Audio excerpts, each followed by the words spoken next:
Hoş gördük değerli izleyiciler. Baharın ilk günlerinde AHB kanalında bizi izleyen herkesin bir daha bayramını təbrik edirik. Ve bugün elə Novruz əhval-ruhiyyəsində, Ergenekon əhval-ruhiyyəsində baharın gəlişi münasibəti də bir daha sizləri təbrik edərək yeni bir söhbətimizi sizə təqdim edirik. Əlbəttə çox önemli bir məkanda değerli alimimiz, tarix elmlər doktoru, professor Nəsib Nəsiblinin yenə də evində onun ziyarətinə gəlmişik. Sizi olduqca maraqlı bir söhbət gözləyir.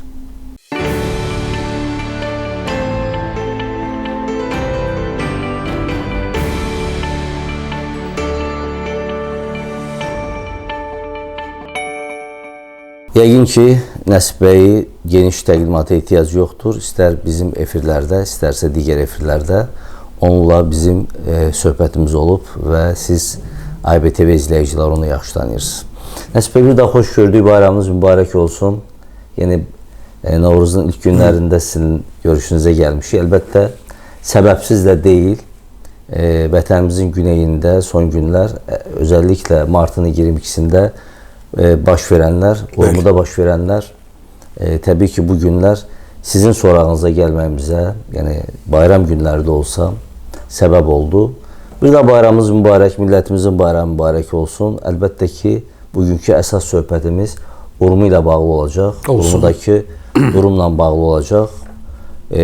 Məsələyə bugünün çərçivəsindən baxmaq bəlkə də yanlış olardı. İllərdir Urmu ilə bağlı Nuhriyan deyə adlandırırdılar. Vaxtilə İran rəsmilərinin Urmu ilə bağlı Azərbaycanın qərbini Kürdlərə, şərqini isə ermənilərə verəcəyik deyə belə bir bəyanatlar da olmuşdu, qeyri-ciddi bəyanatlar. Hər halda bu yeni məsələ deyil, amma həm bir İranşünas kimi, həm bir alim kimi, ziyalı kimi və bu prosesin önündə olan bir şəxsiyyət kimi sizin bu məsələ ilə bağlı fikirlərinizi eşitmək maraqlı olar. Rüfət bəy, xoş gəlibsiniz, səfa Teşekkürler. getirirsiniz. Mən də xalqımızı bayram münasibəti ilə təbrik edeyim. Xoş günlər, fərəhli illər arzu edeyim. Yaşadığımız bu dönəm çox sürətli dəyişmələrin getdiyi bir dönəmdir və bu dönəmdən xalqımıza xeyir, bərəkət arzu edirik. İnşallah. Və dedik ki, değişen dünyada həqiqətən dünya bir qaynayır. Şimalda, qərbdə, şərqdə, hamısında yeni hadisələr baş verir və əlbəttə ki, bizim üçün önemli olan hadisələrdən birisi də güneydə baş verən hadisələrdir və Azərbaycan vətəndaşları bu vətənin güney hissəsindəki hadisələri izləyirlər və orada hər bir hadisə olanda əlbəttə ki, ona öz münasibətini də sosial mediada bildirirlər. Rəsmi televiziyalarda da az-çox ona münasibət bildirilir. Nə oldu? Bu bayram günlərində bir neçə gün əvvəl 18 il neçəsi idi. 18 Mart. Kürdlərin orada bir mitingi keçirdi və mitingdə Urmu, daha doğrusu Urmiyə Kürdistandır dediler. Buna reaksiya olarak meydana çıktı. Bir, dediğiniz gibi bu yeni bir meseledir. Kürtlerin iddiaları ve resmi Tehran'ın bu meselede onlara yardımcı mövqedə durmaqları. Neden belədir? Daha çok biz gerek o niye, ne üçün, neden sualına cevap vermeye çalışaq. Kürtlərlə Farslar arasında bir etnik, irq qohumluğu da var. Bu meselenin bir tarafı. Diğer tarafı da bütün Sovyet ya da Çar Rusyasının ya da Sovyet Rusyasının tecrübelerinden de bildiğimiz məzlum millətləri birbirine karşı koymak meselesidir. Bunu biz İslam İnqilabından sonra da gördük. Yani o Sulduz'da Kürtlərlə Türklər arasında bu tokuşmaların olması, orada hatta onların adamının ölmesi bilinen bir meseledir. Onu da diyeyim ki, bu Irak'taki prosesler de Qərbi Azərbaycan ustanındaki o Kürtlərin ve onların fəallığına birbaşa təsir edir. Baxın, bizim 92. ildə Tehranda səfirlik kurulanda ilk araştırdığımız mövzu da elə buydu. Yəni Körfəz müharibəsi nəticəsində, daha doğrusu onun nəticəsi deyil də, onun o təsiri ilə baş verən bir köç hadisəsi oldu və biz də səfirliyin bir nümayəndəsini göndərdik. Bir analitik bir rapor hazırlandı, onu Bakıya göndərdik. O vaxtdan bu vaxta bu proses davam edir. Yəni Qərbi Azərbaycan Ostanla əyalətinə Kürdlərin iddiaları artıb və buna da Tehran tərəfi göz yumur. İndi baxın, dedik bunun bir tarixi var və ən azından bir 30 neçə illik bu hadisənin sürətlənməyinin, əlbəttə ondan əvvəl də Kürdistan o xəritəsində Qərbi Azərbaycan olsa, hətta bəzi Kürdistan xəritələrində Təbrizə qədər gedib çıxır və bu Kürd Milli Hərəkatının hədəflərindən birisidir. Və Qərbi Azərbaycan Ostanı bizim strateji yerimizdir. Artıq bunu bizim Güneylilər də yazırlar. İkinci Qarabağın əsasları orada qoyulur. Kürdlər üçün də çox önəmlidir. Türk dünyası üçün də çox önəmli bir yerdir. Çünki Türk dünyasının bütünləşdiyi bir Xoy, Bazarqan filan tərəflərdə. Siz də bunu çox yaxşı bilirsiniz. Və oranın süni şəkildə kürdləşməsi əlbəttə ki, Türk dünyası arasında üzvü əlaqənin pozulması deməkdir. Dağdan enən Kürdlər, bu Güneydoğuda da, Doğu Türkiyədə də elə oldu. Dağdan enən türklər o şəhərlərə yerləşdilər. Şəhər əhalisi isə Ankaraya, İstanbula, megapolislərə yerləşdi. İndi eyni proses burada gedir. Üstə gəl dediyimiz kimi rəsmi Tehranın hətta dəstəyini də deyə bilərik. Və onun bir belirtisi olaraq, əlaməti olaraq biz həmin o mitingi gördük. Amma mitingə etiraz çox, bir daha deyirəm, bəli, 22-sində başlandı. Və burada çox önəmli bir məqam var. Onun üstündə Rüfət bəy dursaq və bizim izləyicilərin də diqqətini bura cəlb etsək, məncə yaxşı olardı. Bu zaman var idi, məclisdəki Türk fraksiyonunun yaranmasına fərqli münasibət var idi. Bizim milli fəallar tərəfindən, özəlliklə xaricdə olan milli fəallar tərəfindən və onu təşkil edən millət vəkillərinə də mənfi münasibət var idi bəzilərində. Amma o zamanlarda mən düşünürdüm ki, bunun özü elə bir addımdır. İndi həmin adamlardan birisidir Nadir Qazipur. Yəni onun həmsədri oldu deyəsən bir müddət o fraksiyanın. 2016-cı il idi. Bəli. Nadir Qazipur əlbəttə ki, bizim dünya görüşümüz uyğun gəlməyə bilər. Partiya mənsubiyyətimiz uyğun gəlməyə bilər. Rejimin içindən çıxdığı üçün bizim milli fəalların onu hədəfə almaqları da anlaşılandır. Amma doğru deyil. Milli hərəkat bütünləşdirici bir hərəkatdır. Burada dinçisi də ola bilər, dünyəvi laik bir ünsür də ola bilər, sosial-demokrat da ola bilər, deyək ki, liberal da ola bilər və s. və ilax. Müxtəlif cərəyanları birləşdirən bir hərəkatdır və ona inhisar, monopoliya iddiasında olanlar doğru mövqedə deyirlər. Bizim üstə gəl bir problemimiz də var. Milli hərəkatın bazisinin ya da onun kütləviləşdirilməsinə nail olmaq. Bu bizim problemimiz. Əgər etiraz etməsəniz, o Tehran və Urmu olayları bu kontekstdə fikrimizi yekunlaşdıraq, sonra milli hərəkatla bağlı fikirlərinizi almağı düşünürdüm. Nəyə görə? Zaman siz də qeyd etdiniz, Kürt-Türk məsələsinin. Kürdlər əlbəttə ki, özlərini İran əsilli sayırlar. Bəli. Amma Kürdlər Şiə məzhəbindən deyillər. Əksəriyyəti Sünni məzhəbi. Bəli. Burada biraz fərqli var. Əgər dövlət Şiə Cəfəri məzhəbini özünün rəsmi məzhəbi hesab edirsə, o zaman burada türklər də Şiə Cəfəri məzhəbini daşıyıcılardır. Yəni çox mürəkkəb bir durumdur. Amma məsələ sırf milli etnik prizmadan baxanda hər iki türk və kürdlərin biri-biri ilə toqquşmasında şübhəsiz ki, Tehranın barmağı olub. İndi durum biraz fərqlidir. Nəyə görə fərqlidir?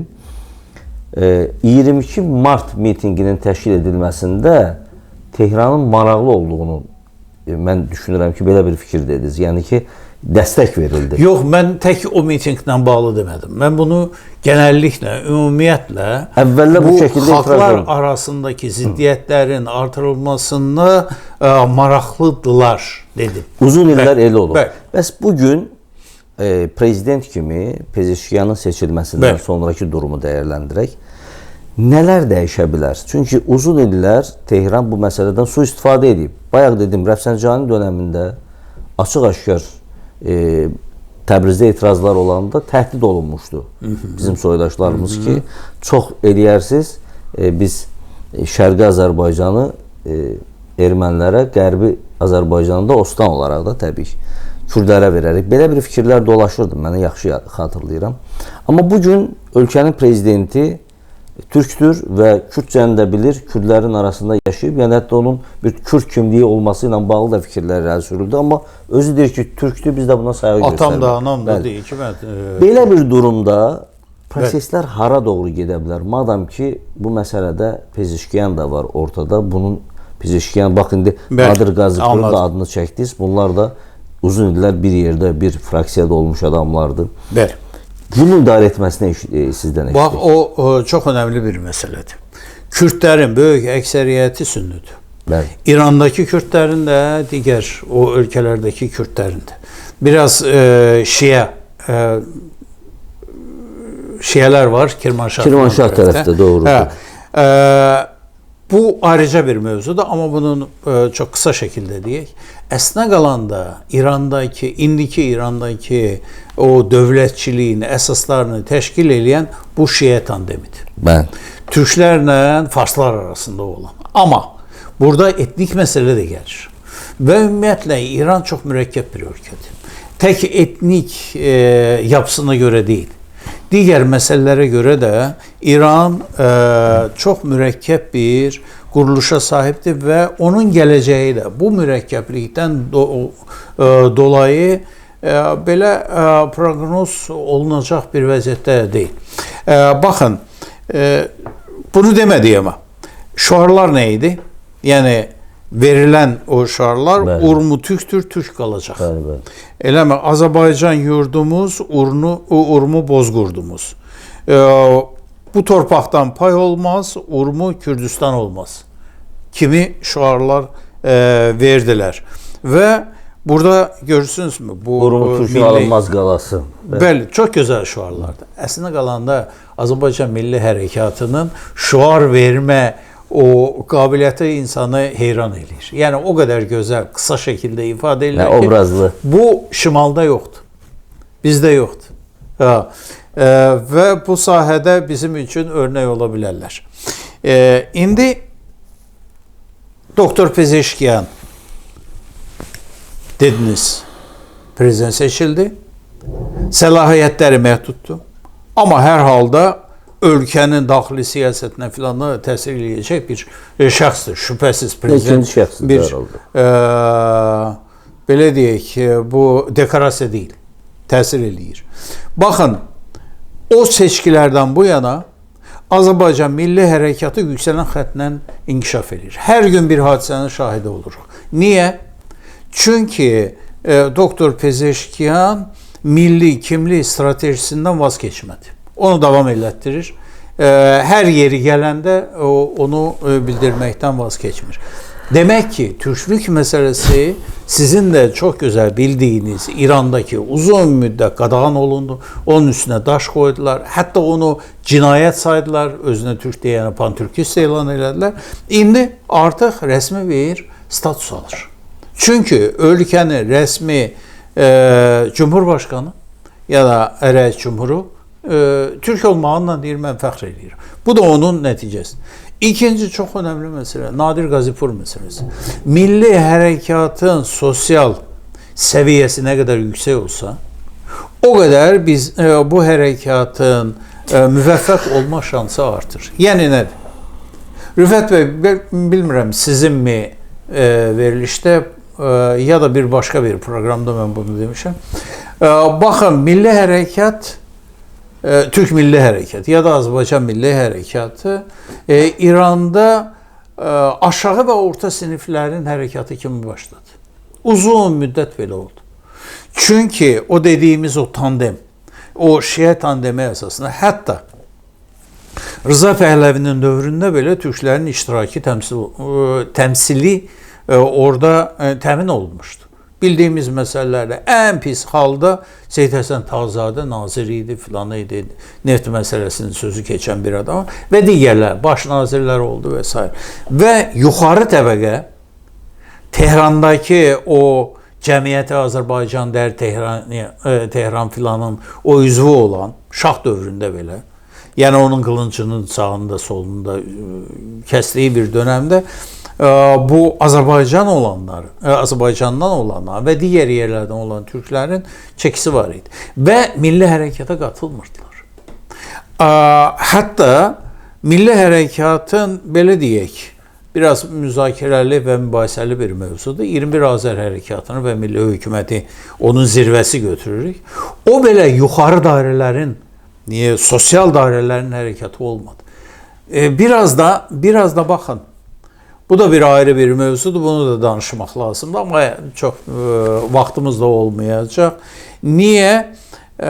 Milli hərəkat ona və millətinə, belə deyək, o yönələn, o haqsızlığa qarşı, o eybəcər siyasətə qarşı çox radikal şüarlar verdi.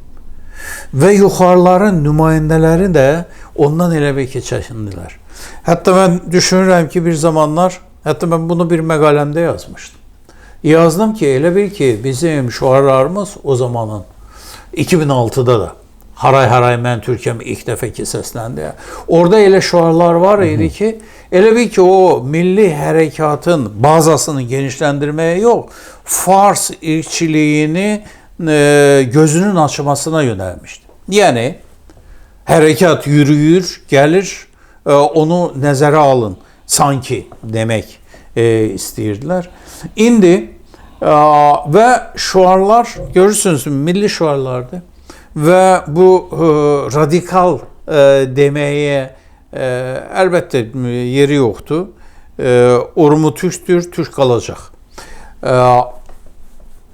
Qərbi Azərbaycan Ostanına sahiblik hissinin olması, yəni vətən şuurunu dediyimiz, bu çox önəmlidir. Hətta onu deyim, son illərin, gəlirəm, yəni bu Doktor Pezeşkiyanın prezident seçilməyinə. Son illərin bu hərəkatının zirvə nöqtəsi o seçimlərdən sonraki dövründür. Milli kimliklə bağlı çox gözəl bir proses gedir. Güney Azərbaycanda, təkrar olaraq söyleyeyim, elə bir həftə olmur, elə bir gün olmur ki, qulağımıza bir səda çatması. Milli kimliklə bağlı. Yəni, Pezeşkiyanın prezident olmasından sonra milli hərəkata bir stimul yaranır. Bəli. Belə demək olar mı? Olar və bəzən biz analizlərimizdə çox şəxsiləşdiririk. Bu adam kimdir ki, bu adam hakimiyyətin bir adamıdır, filandır deyib, məsələ onda deyil. Məsələ bugünkü İran İslam Respublikası prezidentinin Türk Milli Kimlik Platformasında hakimiyyətə gəlməsi, daha doğrusu prezident seçilməsi və onu davam etdirməsidir. Bu insanlara özgüvən verir. Yəni son 100 ildə mən Türkəm, Türkiyə qarşı bu qədər baskılar, aşağılama kompleksi yaradıldığı bir şəraitdə mən Türk kimliyi ilə prezident seçilməsi bu insanlarda bir özgüvən hissini artırır. Mən belə anladım. Bəli. Bəs hocam, milli məsələ Pəhləvilər dönəmindən üzübəri, yəni 100 ildir də təxminən, artıq 100 ildir. 100 ildir. Tam 100 ildir. 100 ilin onun 60 ili aşağı yuxarı 57 ili deyək də. Yəni 45 ili, 46 ili düşür İslam Cumhuriyyətinin dönəminə. 54 ildə düşür Pəhləvilərin dönəminə. Yaxşı. 54 ildə aşağılanma da olub, amma həmin tendensiya bu və ya digər şəkildə öz simasını dəyişərək İslam Cumhuriyyəti dönəmində də davam elədi. Yəni Türk dilində mədrəsə olmalıdır, hər kəsə şüarı da nahaq yeri ortaya çıxmalı. Haklısınız. Yəni ölkənin yarısını təşkil edən böyük bir millətin İranın varlığında imza sahibi olan, varlığında, yaşamasında imza sahibi olan bir milletin ana dilində məktəbi yoxdur. Yəni bu son günlərdə bu haqqda bir başqa söhbətimiz də olmuşdu. Ana dilində ola bilər ki, dünyada 5000 xalq var. Hər birinin dövləti olmasın, hər birinin də dili rəsmi dil olmasın. Amma söhbət ölkənin yarısından gedir və dil imkanlarının kifayət qədər yüksək olması olan bir millətdən gedir. Və bu problem gəldi çıxdı 2024-cü ilə, artıq 25-ci ildir və İranda mən Türkiyəm deyən bir prezident gəldi, oldu. Mən Türkiyəm deyən bir siyasət adamı, həkim, ictimai xadim oldu prezident. Bu gerçəkdən maraqlı idi. İndi onun detallarını mən toxunmaq istəmirəm ki, niyə oldu, niyə imkan verdilər, bu da bir başqa mövzudur. Çox doğru. Bundan sonra milli məsələnin həlli yönündə hansı perspektivlər görünür? Burada çox önəmli məsələlərdən birisi də bu son həftələrdə ona etirazlar oldu. Yəni, bu stadionlarda türklərə qarşı o şüarların səsləndirilməsi. Bu da yeni bir hadisə deyil. Amma o İstiqlal, o stadionda filan da, o komandasının oyunda bu farsların türklərə aşağılayan, həqarət eləyən o çıxışları filanları oldu. Və məsələ 3-5 adamın məsələsi deyil. Birdən-birə 30, 40, 50 minlik bir kütlə ya mərkbər türk deyir, ya bilməm xər deyir, eşək deyir, filan deyir. Bu biri tərəfdən də ona cavab olaraq əvvəllər cavabsız idi. İndi mərkbər fars da deyirlər. Bu nəyə göstərir? Dəfələrlə bu barədə danışmışıq məncə. Yenə də deyək. Bu etnik azlıqlarla dövlət arasında münasibətlər bəllidir. Yəni sizin söylədiyiniz ölkənin yarısı dediniz. Mən %40 sayıram. Bəlkə də yarısıdır. Onu gələcək obyektiv o sayımlar bildirəcək. Baxın, dövlət qeyri-farsları əzdi. Və dövlətlə qeyri-farslar arasında bu əsasda düşmənlik və yaxud da qarşılıqlı düşmənçilik hissi var. Üstəgəl 100 illik o dövlətin qeyri-farslara qarşı assimilyasiya, təhqir, həqarət siyasəti o fars kütləsinə də, fars əhalisinə də sirayət elədi. Biz, tək biz yox, hamı yazırdı ki, bu etnik düşmənçilik tək dövlətə aid deyil. Eyni zamanda fars ziyalılarının, bürokratlar öz yerində, ziyalılarının da hərəkətlərində, davranışlarında və fikirlərində özünü göstərdi. Bu, İrandakı o mürəkkəb dediyimiz vəziyyəti biraz da mürəkkəbləşdirir. Üstəgəl, çox önəmli məsələlərdən birisi də qeyri-farsların sərhəd bölgələrində yerləşməsidir. Əsas etibarilə. Baxmayın, türklər hər yana yayılıblar. Tehran daha çox türk şəhəridir. Və mən düşünürəm ki, o Tehran yox, Tarhan desək daha doğru olar. Çünki həm Səlcuqlar dönəmindən elə türklərin bir zamanlar da Əfşarxanlarının mərkəzi Tarhan idi. Sonra bunu Tehran şəklində saldılar. Bilmirəm, onun doğru dürüst izahı da yoxdur heç Tehranın. Amma Tarhan bilinən bir məsələdir. Və bu kənarlarda yerləşmiş qeyri-farsların sərhədin o tayında etnik qardaşları var. Qardaş da deməyək, elə hissəsi var. Başqa bir hissəsi. Türklərdən tutun, Bəluşlara qədər, Türkmənlərə qədər hamısı elədir. Və İranın bu baxımdan gələcəyinə bağlı çox suallar ortaya çıxır. Və İranın bütövlüyünü istəyənlər də onun üçün fədakarlıq eləməyə hazır olunlar. Var yəni orada o cür adamlar. Bu faktı da göz önünə almaq zorundalar. İndi burada digər məsələlər də ortaya çıxır. İqtisadi, siyasi, hətta ideolojik eləmi o iflas halı yaşayan bu İranı qoruyacaq nə ola bilər? Şah dövründə bu əski İran tarixi tək monarx, bunlara çox önəm verirdilər. O ortadan qalxdı. İslam Cumhuriyyəti rejimində də tək din, hətta məzhəbi də ona qatdılar. Yəni şiəlik dedi ki, bəs bu qədər xalqı bir yerdə tutan bir amildir. Doğruydu. Amma o da artıq tükənmək üzrədir. Dediyim kimi ideoloji bir iflas da var. Bu qədər xalqı bir yerdə tuta biləcək güc nə ola bilər? Yenidən sərt diktatorial bir rejimə keçmək ola bilərmi? Mən buna şübhə edirəm, çünki İran bu yolu keçib. Və artıq o qeyri-farsların milli hərəkatı da hamısında özünü göstərir. Bəlli bir səviyyəyə gəlib çatıb. Kritik səviyyədə olmasa belə bəlli bir səviyyədədir. Və bunların arasında, qeyri-farsların milli hərəkatı arasında da bir, baxın, əvvəllər olmayan bir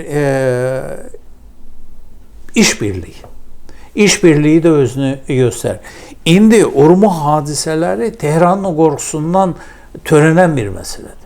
Tehran da bu məsələni göz önünə aldığından həmişə bunları bir-birinə qarşı qoyması. İranda bir-birinə qarşı qoyulacaq Fars-Türk ziddiyyətləri bir yana qalsın. Eyni zamanda Kürt-Türk ziddiyyətləri də var. Bu tək özdə İran üçün xarakterik deyil. Bütün bölgə üçün xarakterik bir məsələdir. Və yenə gəlirik həmin mövzuya. Tehran bunu qaşıyır və onu yönətməyə çalışır.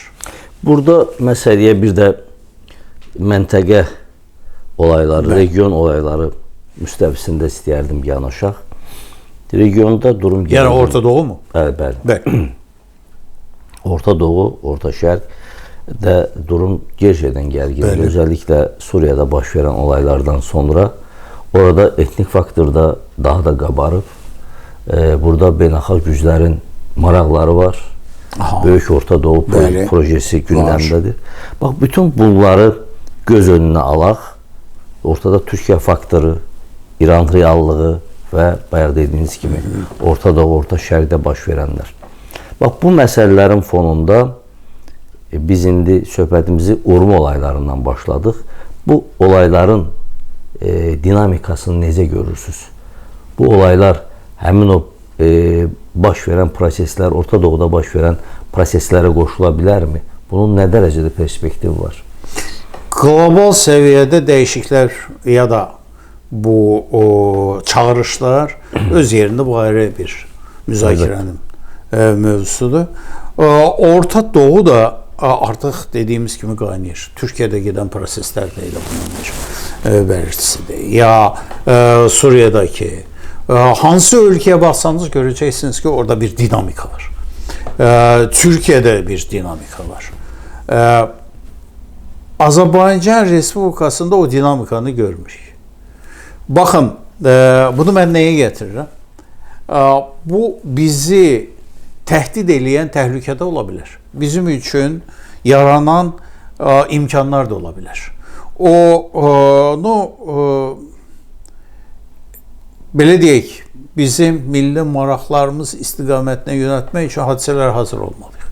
Daha aktiv şəkildə onu qatılmalıyıq bu proseslərə. Güney Azərbaycan və İrandakı türklük məncə bunun fərqindədir. Söhbət elədiyimiz, görüşdüyümüz insanlar belə bir təhdidin qarşısındayıq və yaxud da belə bir imkanın, fürsətin qarşısındayıq deyirlər. Azərbaycan Respublikasında baxın, bir məsələni deyim, istəsəniz bunu kəsə bilərsiniz. Çox çətin anlaşılan belə inadkar işlər var. Yəni sıralasaq, deyək ki, buradakı millətin adı məsələsidir. İnad eləyirlər. Yox, bu olmaz. Quru sərhədlərin qapalı qalması məsələsi. Bu eyni zamanda Güney məsələsidir. Əlbəttə. Çünki niyə? Bizim üzvü əlaqələrimiz çətinləşir. Son 5 ildə Təyyarə ilə gələ bilmir. Və yadınıza gəlirsə, bayram zamanı güneydən sürü ilə maşınlar, dəstələrlə maşınlar gələrdi, hətta yolda tıxac olardı. Bəli, minlərlə insan gəlirdi. Doğru. Və öz vətəninə gəlir. Bu yaxınlarda mən bir qızcağızın, balaca bir qızcağızın, mən də Türkiyəm, öz dövlətimi görmək istəyirəm, Bakını görmək istəyirəm deyirdi. Hocam, sözünüzə qüvvət. O videonu gördünüz. Qarabağın azad olunmasından sonra güneydən bura gəlmək istəyənlərin sayı daha da artır. Əlbəttə. Şuşanı görmək istəyir. Əlbəttə. Qarabağ. Əlbəttə. Və anlaşılması çox zor olan, çox çətin olan bizdə belə inadkarlıq var. Və bir adam da doğru dürüst izah eləmir ki, bu sərhədlər niyə, quru sərhədlər niyə qapalı qalmalıdır? Deyək ki, sülh müqaviləsini bu qədər uzatmalı, ləngitməyin bir anlamı var mı? Bir doğru dürüst bir izah eləyin ya. Bu da bir eyni zamanda və bu sıranı uzatmaq da olar. Bizim mövzumuz o deyil. Rəsmi Bakının Güney Azərbaycan siyasətində olmaması. Mən bunu tam məsuliyyətimlə deyirəm. Çox xırda para o işlərlə ya da adını belə deyək, bu yeniliklərlə belə bir siyasətin, belə bir konseptin, belə bir proqramın olduğunu demək mümkün deyil. Bu çağırışları, o təhdidləri fürsətə çevirmək üçün Azərbaycan Respublikası, yəni demirəm 50 milyonluq ya da 55 milyonluq bir millətin yeganə dövlətidir. Və Bakı siyasi mərkəzdir. Nə olsa da Bakı siyasi mərkəz. Tehranda dedik ki, bizim o millətin ən çox yerləşdiyi bir şəhərdir. Doğru. Amma siyasi mərkəz Bakıdır. Bakının proqramı olmalıdır. Bakının bu bizim üçün açılan fürsətləri, imkanları gerçəkləmək ya da bizi təhdid eləyən o təhlükələri önləmək üçün əsaslandırılmış, çığırmadan, bağırmadan günlük görəcəyimiz işlər var, proqram olmalıdır. Hocam, mən çox istəyərdim elə bu notlarla bitirək söhbətimizi, amma əvvəlki deməli söhbətimizə, yəni sualıma daha doğrusu bir əlavə eləmək istəyirəm. Buyurun. Bayaqlar mən Orta Doğuda baş verən proseslər, məsələn, biraz da geri getsək, İraqda baş verən proseslər, Kürdistan administrasiyasının yaradılması orada və o prosesin bugün Suriyada və Türkiyədə fərqli şəkildə aktivləşməsi. Mən nəyi demək istəyirdim? Martın 18-də Urmuda Kürdistan Urmiyəsi və yaxud da Urmiyə Kürdistandır şüarını dedirtməkdən ötürü qlobal güclərin Kürdlərə və yaxud da Kürdlərin ayrı-ayrı qruplarda, mən millətin adından danışmaq istəmirəm, o, belə deyək, kart blanş vermələri nə dərəcədə təsirlidir?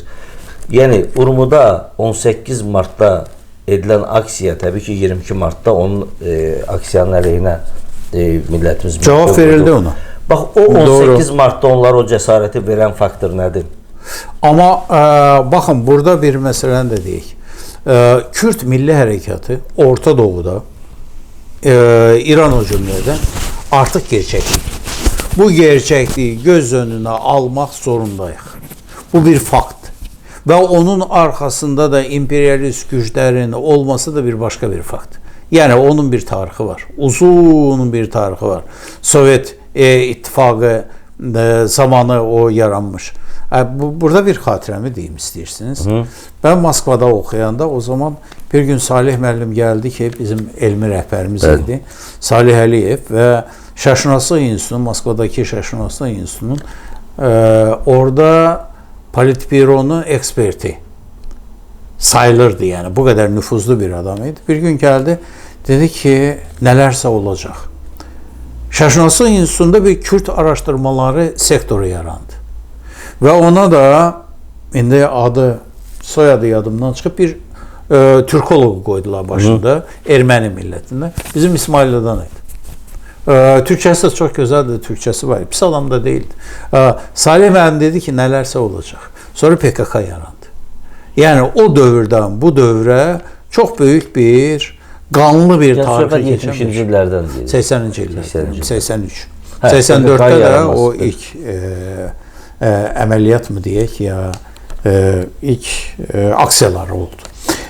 Və Kürt meselesini, Kürt Milli Hərəkatını bizim maraqlarımızla uyuşmayan tərəfləri də var.